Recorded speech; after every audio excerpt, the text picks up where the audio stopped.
maa ngi jégalu nag damay door a yeewu gis nga ñetti wax yi ku koy wax munoo wax dëgg booy wax ngir dara jaar sa bopp munoo wax dëgg booy wax ngir lu neex nit ñi munoo wax dëgg booy wax ngir wut loo am munoo wax dëgg ñun nag dañuy jël bay di ko jiin ba mu sax ay dunk jàppee boppam picc fas yéenee naaw gémmiñ guy nàcc nag du wax jàmm te waxkat dina wax ba làmb taatam ne bii du sama bos bu su jàmmur laa téye siiw nag bu la jaralee sa ngor loo yàppi di nga ko lekkaat ndax buur bi màgg na te ba jëm kanam borom moo koy fajal boppam ñun ba ñu jëlee suñu borom maamoo ko ba naan ko maam yàlla lañu waroon xam considération bi war duñ ko jox waaye ki la defaree ban jaaral la ci ndox sàmm la sa biiru yaay ba nga màgg jóge ci liir ba nekk soi-disant nee nga noonu dangaa mag ba war a tuddee sa bopp kilifa jox la ci eeram bi ngay noonu te laaju la facture jox la xelu nga ut loo suturloo ba fandewoo dëkkoo ci mbedd ba pare chaque at mu wàccel la ndox ba nga mën cee bay loo lekk kooku su la ne mënal naa la nga war koo gëm yow ngay ab simple jaam yàlla jéng la ci diggante asamaan ak suufam si nga xam ne xamoo fu mu tàmbalee xamoo fu mu yem donte tubaab xarañ nañ dañuy joxe ay superficie waaye mbiru yàlla moo raw calcul te heure bu xëyee wan la boppam fëkk dënnam na la man maay yaa raxmaan mënoo ci dara yow nga toog na yow yaay wetti yow nga toog na yaa koy fowee yow nga toog na yow yaay dugg ci gardam yow mi nga xam ne ab simple doomu aadama nga tekki woo dara démb ak tay yow nga ne yow yaay wax yow foo toog wax rek wax fa musiba baaba kumba boo xamante ne loxo day dar gémmiñ gis nga bëgg wax taxut a wax mën a wax ay tax a wax yow de yow ñuul nga yow ñaaw nga yow yabaate nga réew nga mën nga fenn ba pare yow ne yow yaa war a toog wax di wax lu yàlla wax ak lu yàlla wax bay wut loo ciy weddi te man lenn moo ma metti tey bu doon sëriñu nit lañu tudd kon heure bi dëkk baa ngi mel ne doom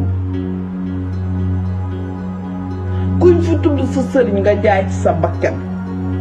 mais lu jëm sang bi ak suñu boroom nit ñi dañuy toog à l'écart nele fur seeni responsabilité ba mu tuddee sëriñ bi anañu ko noqoon lu ñuy xaar mais ki nga xamante ne moo ñu sàkkal tey ñun sëriñ yi ñuy gëm bëgg leen ba buñ leen di xool di jooy ñun mënuñu ko mënaluñ ko dara heure buñ waxee ci suñu borom dangay gis ku toog di wax ci suñu borom loo xamante ne ni yow boo koy déglu sa fit bi day naaw ngay gis ku toog di wax ci sang bi loo xamante ne ni boo ko déggee sa fit bi day naaw nga toog daal di muxumi te bu dee sa sëriñ nga gor ci sa bakkan ba mu waxee sëriñ bi anañu ko noqoon lu ñuy xaar ñun lan lañuy xaar pourquoi ñun li ñu mën ci suñu sëriñ ñi mënuñu ko ci suñu borom lan moo tax bu ñu waxee ci suñu sëriñ ñuy naaw di yéeg ci plafond yi te bu ñu waxee ci suñu borom ku ci nekk toog di fuir ay responsabilités c'est quoi le projet c'est quoi le problème kii kan la yeb ba war a mën a toog wax waxam yu rëy yu dijj yii nii ba pare ku ci nekk nga toog jàpp sa ñàmbur correctement nii naa school daal barke Alkhouran man mënuma nelaw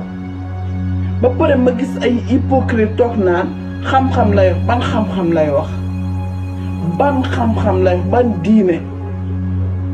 ñi mu doon défendre sax li ñooñu santuñu ko sax lim doon wax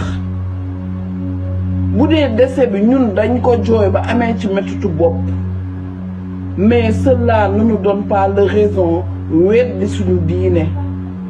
cela ne nous donne pas raison que li yàlla wax amut kii dafa alku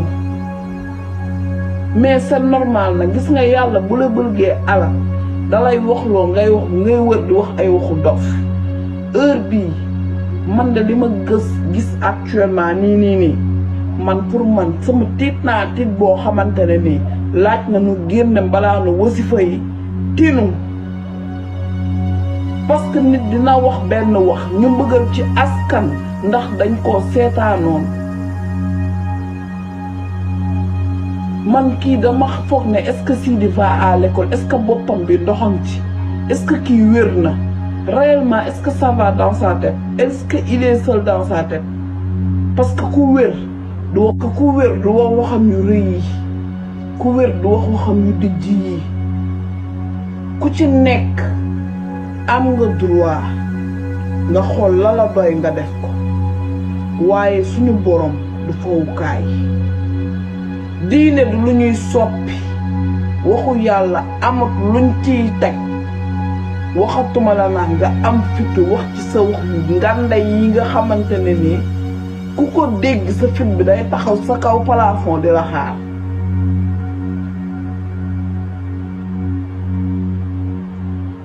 nañ génne mbalaanu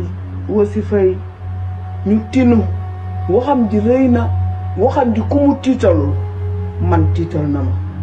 ku mu jaaxalul man jaaxal na ma ku mu yóbbuwul sa fit man da sama bos dem na ci heure bi daf ma daan fekk may nelaw mais mënuma nelaw tellement que je suis choquée man dama choquée bi ma ko dégloo dama choquée au fait dama choquée je le cache pas man j'étais choquée mais ñun ñëpp défendre nañ ku nekk wax nga sa argument mais à ce point